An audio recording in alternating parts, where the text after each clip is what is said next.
We're going to be having a look at sowing our next succession of peas today. We're going to do that directly into the ground rather than into pots, because I usually find at this time of the year that the field mice are eating the farmers' crops rather than mine, but you may need to do those into pots.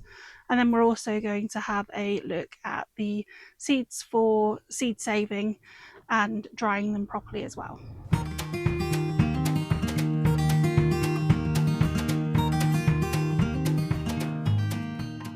Before we do that, we're going to have a quick look at what my pea plants are looking like at the moment. It may be that you've already actually removed your peas if you're not saving any seeds from them particularly, and that they succumb to something like powdery mildew and that they haven't been looking very healthy, and that's completely normal. They do run out of steam pretty quickly, and that's one of the reasons why we want to get our next succession in now. This is the dwarf variety that we sowed back originally in February, I think it was. And as you can see, they are looking very sorry for themselves. They're only really just hanging on. But what they have done is dried well enough on the plant now that we'll be able to save some of these for seeds.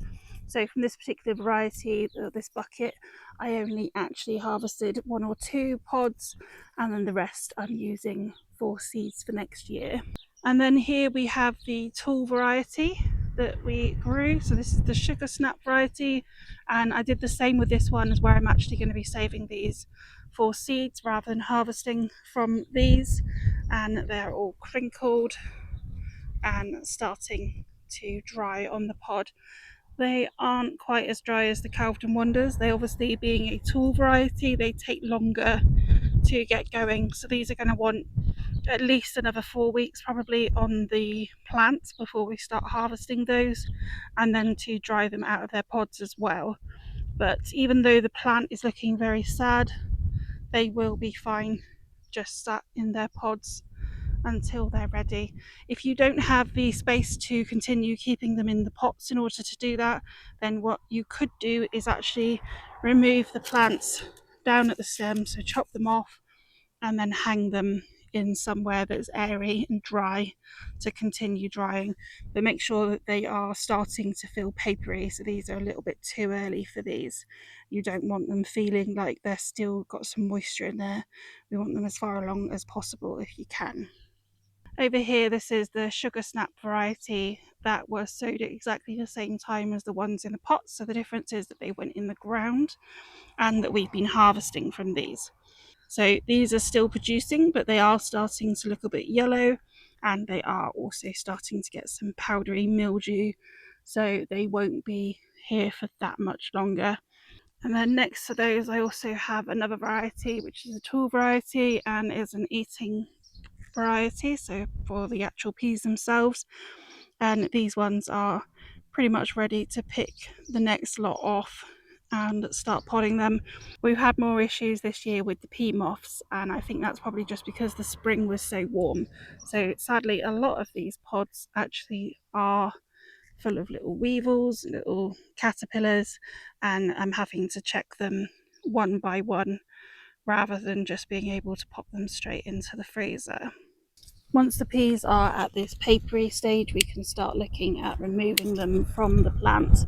And I've just got a tray that I'm going to pop them in before we have a look at podding them.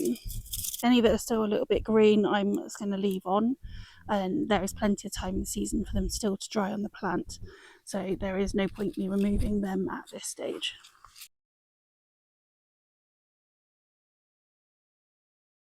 So this is all of the peas that I have picked that are dry, and then all I'm going to do now is actually remove them from their pods. You could leave them in if they're not quite as dry as this, but what I'm going to do is pop them onto the tray, and then they're going to continue drying on the tray.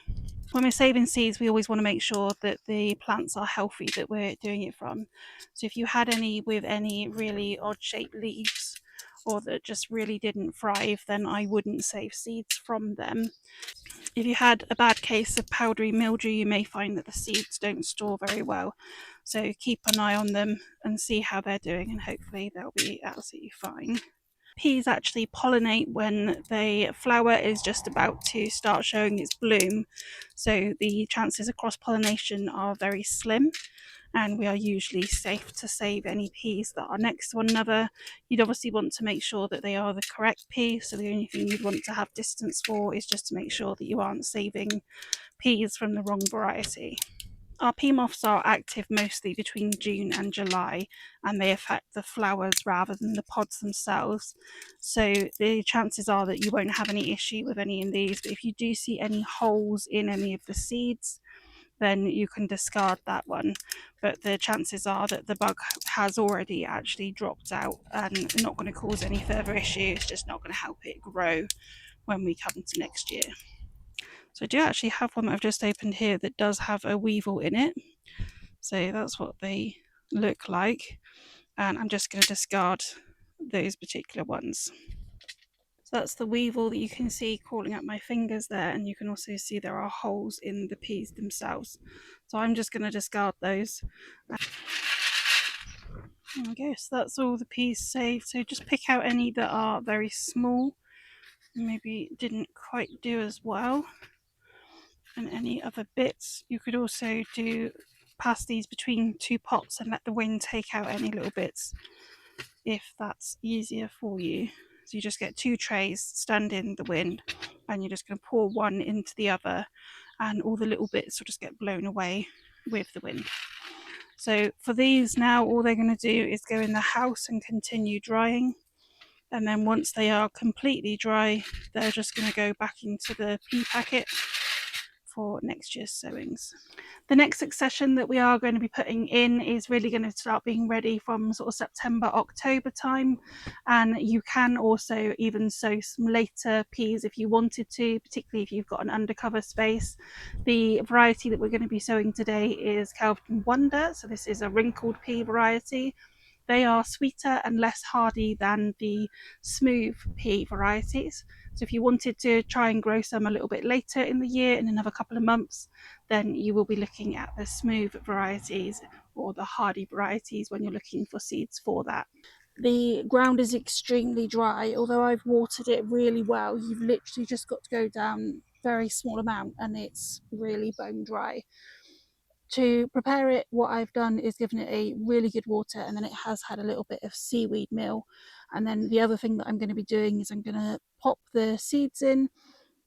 Seeds are going in with the spacing of 2 to 3 inches. And then once they are in, and before I cover them back up again, I'm going to give them a really good water once again. I'm just using a dibber, going for quite close spacing on these. The dwarf varieties, you can get away with a bit closer spacing than you can the tall varieties. I'll be adding the sticks to support these after as well, rather than now. So I'll be waiting for them to start coming up.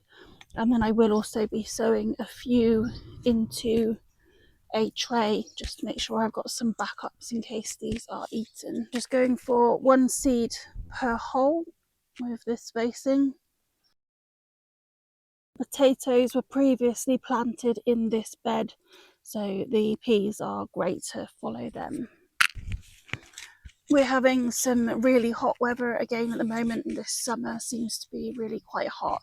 So these are going to be watered at least once a day initially to get them established, and then hopefully after that they'll only need sort of once a week to keep them going. But we'll see what the weather continues to do, and it may end up being twice a week.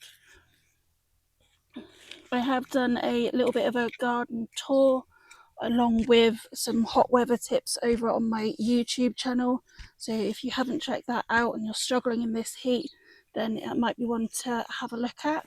There's also some great tips that people are sharing on there, and we would absolutely appreciate it if you would share any tips that you have on what you do in this weather as well to keep your garden thriving.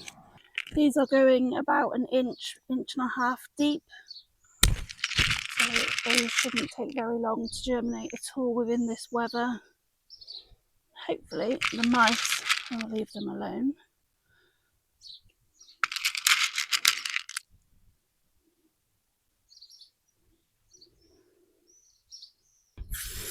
Once again, I'm going to give this a really good water. Make sure that your water isn't boiling hot. So this is literally, this pipe's just been sat for a very short couple of minutes and it's already reheated. So if you've got a watering can you can fill up, then that's a good way to not waste the water. But we don't want to use that boiling water if we can avoid it on the plants. There we go, that's a bit cooler now.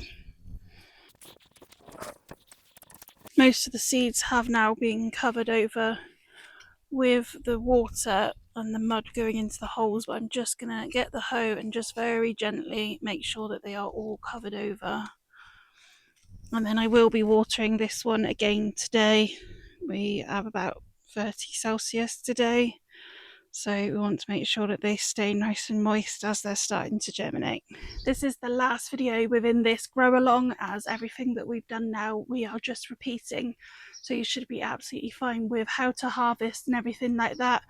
If you want some more information on how to sow them in trays rather than sow them directly, then head back to video 2. And please do let me know if you have any questions or anything that you're uncertain of.